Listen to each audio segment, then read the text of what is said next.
ഏലപ്പാറ ഗ്രാമപഞ്ചായത്തിന്റെ 2024-25 വാർഷിക പദ്ധതി ഉൾപ്പെടുത്തിയാണ് പഞ്ചായത്തിനുള്ളിലെ അംഗപരിമിതർക്കും ഭിന്നശേഷിക്കാർക്കുമായി സഹായോപകരണങ്ങൾ വിതരണം ചെയ്തത്.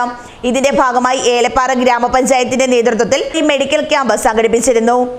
ഈ ക്യാമ്പിൽ നിന്ന് തിരഞ്ഞെടുക്കപ്പെട്ട ആളുകൾക്കാണ് ഉപകരണങ്ങൾ നൽകിയത്. ഗ്രാമപഞ്ചായത്ത് കുടുംബാരോഗ്യ കേന്ദ്രത്തിൽ വെച്ചാണ് ചടങ്ങ് സംഘടിപ്പിച്ചത്. ഗ്രാമപഞ്ചായത്ത് അംഗം ബിജു ഗോപാൽ ഉദ്ഘാടനം നിർവഹിച്ചു. എന്നിരുന്നാലും നമ്മൾ കൊടുക്കാൻ പറ്റുന്ന നമ്മുടെ കുട്ടികൾക്ക്, അംഗപരിമിതരായ കുട്ടികൾക്കുള്ള സ്കോളർഷിപ്പോ മറ്റ് കാര്യങ്ങളിലെല്ലാം ചെയ്യാവുന്നതെല്ലാം ചെയ്തു. പക്ഷേ നിങ്ങളെ സ്വയം പര്യാപ്തതയിലേക്ക് എത്തിക്കാൻ ചില കടകൾ അങ്ങനെയുള്ള കാര്യങ്ങൾ ഞങ്ങൾ മനസ്സിൽ ആഗ്രഹിച്ചിരുന്നു. പക്ഷേ അതിനൊന്നുമുള്ള ഫണ്ട് ഞങ്ങൾക്ക് കിട്ടിയിരുന്നില്ല.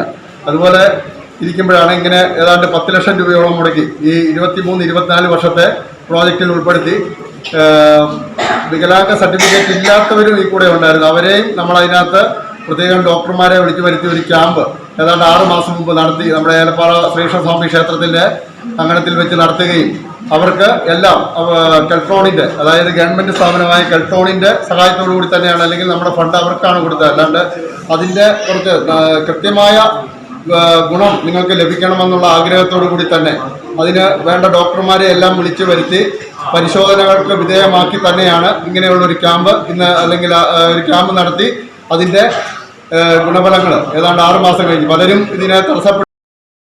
ഹെൽത്ത് ഇൻസ്പെക്ടർ ജബി കുര്യൻ പദ്ധതിയുടെ വിശദീകരണം നടത്തി. ഗ്രാമപഞ്ചായത്ത് അംഗങ്ങളായ Pradeep Kumar, Umar Farooq, Shine, medical officer doctor Solomon Varghese, junior health inspector Madhu തുടങ്ങിയവർ സംസാരിച്ചു. ചടങ്ങിൽ ഏലപ്പാറ കുടുംബാരോഗ്യ കേന്ദ്രത്തിലെ ജീവനക്കാരും ആശാപ്രവർത്തകരും പങ്കെടുത്തു. News bureau, Elappara.